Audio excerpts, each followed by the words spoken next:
حاجة شائعة جدا في مجتمعنا وفي جميع المجتمعات الشكوى. كلنا بنشتكي طول الوقت، ما بيعملش، ما بيقولش، ما بتقولش، ما بتعبرنيش، ما بتعمل كل ما. فاحكي لكم حكايه ايه، مشكله بين ام وبنتها. الام ما بتبطلش لغايه النهارده تشتكي ان بنتها بترد عليها وحش، وان بنتها ما بتعملش اللي هي عايزاه. فلما انا سالت البنت قالت لي انا عندي 28 سنه وامي بتسالني اسئله مش من حقها تسالها. زي ايه؟ الموضوع ده ممكن يبوظ علاقتي مع الامهات.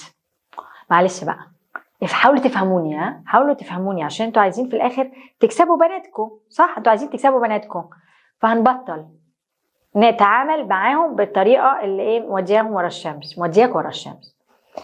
فالست بتشتكي ان البنت مش عامله لها حساب، فالبنت مش عامله لها حساب لان البنت عندها 28 سنه وامها بتسال اسئله مش محتاجه تسالها. انتي فين؟ انا رايحه اشوف صحابي.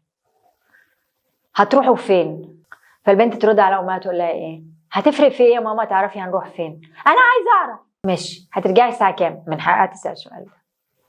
تاني يوم، كلتي ايه في الجامعه النهارده؟ لما انا دعبست شويه مع الام، ليه بتسالي الاسئله اللي بتنرفز بنتك دي؟ اكتشفت حاجه ستات كتير بيعملوها وهي عماله تشتكي، بنتي بترد عليا، بنتي قليله الادب. فكان بيحصل ايه؟ ان هي عماله تشتكي ان بنتها قله ادب، ما بتردش على اسئلتها، وبين البنت لما تتنرفز فالام تقوم تطلع صوتها عليها وتقول لها انا ما تطلعيش صوتك عليا، انا امك، انت لازم تحترميني، انت ليه بطلتي تحترميني؟ فالبنت تقول لها يا ماما انت بتستفزيني. انا ما بستفزكيش، انا من حقي اعرف كل حاجه بتعمليها في حياتك، انا امك. بقى موضوع بنتي ما بتحترمنيش، بنت مش عارفه ايه، بنتي ما مش عارفه ايه، بيجرى لها ايه، طول النهار عماله تشتكي من بنتها، تشتكي من بنتها لصاحباتها، تشتكي من بنتها لغايه لما قالوا لها تيجي تشوفني.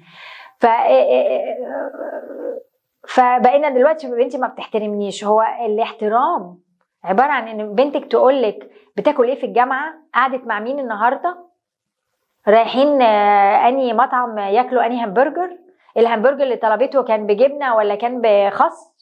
لا، احنا كده بنهبل. لما احنا دعبسنا وحبينا نوصل للغلوغ الموضوع، ايه اللي احنا لقيناه؟ ان الست حاسه بفراغ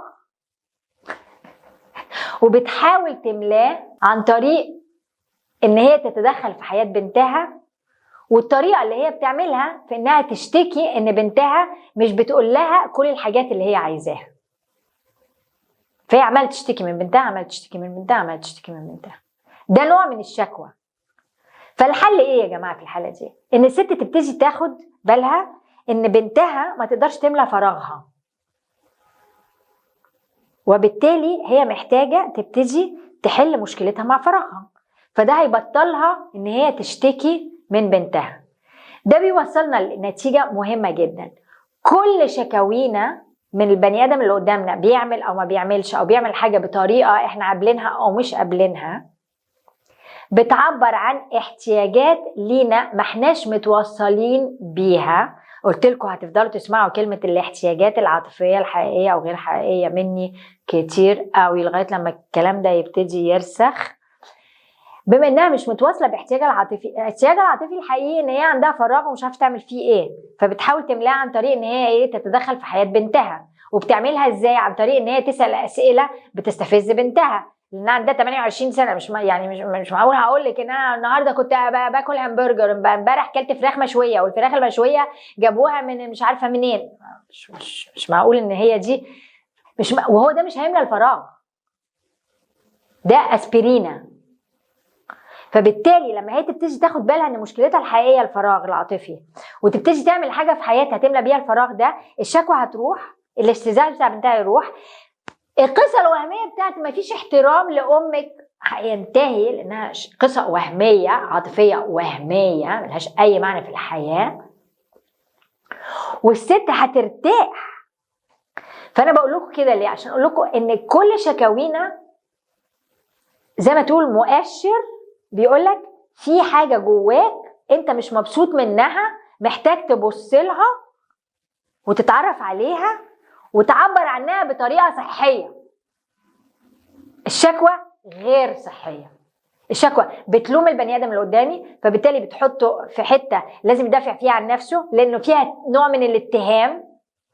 فالشكوى فيها اتهام ولوم. مين قدامي هيقدر يرد عليا ويديني اللي انا عايزاه لو انا بلومه او بحكم عليه؟ مين هيديني رد حقيقي؟ مين هيعرف يديني رد حقيقي بالطريقه دي؟ فكروا فيها. فاحنا كل ما نشتكي دلوقتي عايزاكم توعوا الشكوى دي وراها ايه؟ انا عايزه ايه منه؟ انا عايزه ايه من بنتي؟ انا عايزه ايه من جوزي؟ انا عايزه ايه من مديري؟ انا عايزه ايه من صاحبتي؟ ايه اللي انا مش متجرأه اطلبه؟ اللي انا مش متجرأه اقوله؟ لو احنا سالنا نفسنا الاسئله الحقيقيه دي الشكوى هتروح. يلا بينا نتجرب، نبص على نفسنا ونسال نفسنا الاسئله الحقيقيه، واديكوا اديت لكم امثله منها.